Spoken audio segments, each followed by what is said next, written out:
Hi friends, I'm going to show you real quick how to create a scatter plot in Google Sheets. So I'm going to go first and put it in my data points. So I've already done that here. You can see what I chose to measure was how many flowers were in my garden. So each day I went out there, I went out on the very first day when I planted them, then on day 1, day 2, day 3, day 4, whatever, and I measured how many flowers had come up. So on the first day, I just planted them, there were no flowers. Then by the 7th day, I had 15 flowers. And by the 14th day, I had 33 flowers. So these are all of my data points. Now I'm going to go Insert Chart. Now once I've got this blank chart, I need to tell it where the data is. So I'm going to go over to Data Range. And I'm going to select Data Range. I don't want that random cell.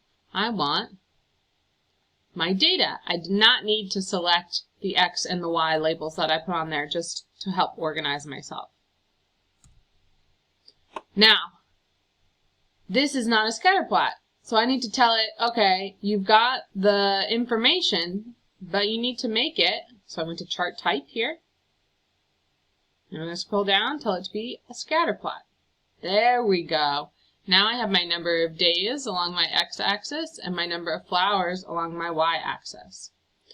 So all of my points are here, but to make this a good graph, I had to add a couple more things. So I'm going to go to Customize and Chart and Axis Title. A good graph needs a chart title, and I'm going to call it Number of Flowers versus Number of Days. And I'm going to need a horizontal axis title. It's going to be Number of Days. I need a vertical axis title, and that's going to be Number of Flowers. Now this is a much better graph.